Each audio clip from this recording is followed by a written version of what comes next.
Today, I'm talking to Lefty Creekmore.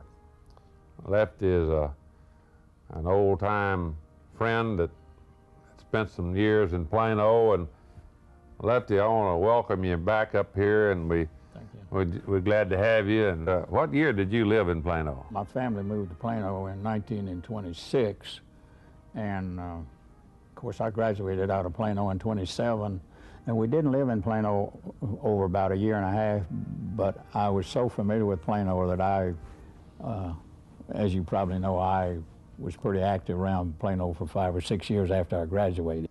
Tell us about the group that you belonged to and in high school, and my older brother, called the 20 Tough Tamales. Do you remember how that started and a little bit about it? Well, actually the 20 Tough Tamales was originally about 12, and of course when my family moved into Plano, well, my brother and I, we were pretty active in sports, and in some way, well, we got in with the 20 Tough Tamales, and it was a very nice bunch of boys that we palled around together and played sports together, and it was quite an active bunch. Altogether different from the groups and gangs. Well, we never got into any trouble or anything like that, but yeah, we had a lot of clean fun. You pulled a lot of pranks on people. Oh yeah. I knew most of them. Of course, I'm younger, but they got in the news quite often. I know some of the things you did was you played pranks on people, particularly Halloween. Tell us a little about that. Well, of course, in them days, they had outhouses, and it was a kind of a common practice to turn them over on Halloween night. But I remember on one occasion, well, for some reason, well, we weren't on too friendly terms with the mayor of Plano and Mayor Horn. Mayor Horn, yeah, and he had this business in downtown Plano, and he had some iron posts out in front, and we all got together and took a wagon and put it all apart. And then about midnight, we sneaked into Plano and we rebuilt that wagon around these iron posts. So when the mayor came down the next morning, well, he didn't like that at all, and he was trying to figure out some way to get that wagon out. It was lodged in there in such a way so it stayed there for about, I guess a week or two before they finally got someone to...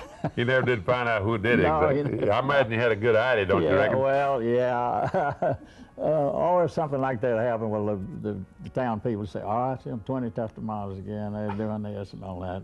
But we never got into very serious trouble. It was just full of pranks. Yeah. And I can remember maybe a buggy up on the roof or some of them, and various things that happened during that time. Yeah, that's true. Anyhow, they were good guys. Oh, and yeah. I sure miss them. It was something mainly to spend their time. Never got into any serious trouble at all, and it was, I say, it was just kind of minor stuff. I remember on one occasion, well, I think it was Buddy Carpenter, he bought about a sack full of flour, and then he bought little paper bags, and he put his flour in these little paper bags, and we'd put a rubber band around it and go downtown and throw the bags up against the wall or something, and they would split open, and flour would fly all over everything, and we thought that was really hot. Funny, huh? That was hot stuff in them days. But they did a lot of good too, the 20 Tough Tamales. Oh, well, you take John Beverly, Tater Beverly as we call him, he turned out to be a deputy chief of police in Dallas. Yeah. And I remember that, of course, he started out the hard way. I mean, he had a beat, and he built himself up. But well, how long do you remember after the late 20s? Did y'all still in the 30s? Were y'all together some? See, I didn't marry until 1935. Yeah. But up until that time, even though I graduated out in 1927, repeating myself, I kept the interurban going pretty strong from coming up to see your Dallas friends through Plano for quite a number of years, and so it was always pretty active to come back, and we didn't have to wait too long. And you get to Plano, you'll be going back to Dallas. Oh, and a lot of times, and they kid me about that, said, well, you get off the interurban and you don't hardly step across the street, and here we get in the car and head back to Dallas. And I always say, well, at least I'm in good company. I mean, you know, I'm with my bunch. We about used up our time, and Yeah. again, it's certainly a pleasure to have you here today, and we appreciate you. I've enjoyed being here. Thank you very much.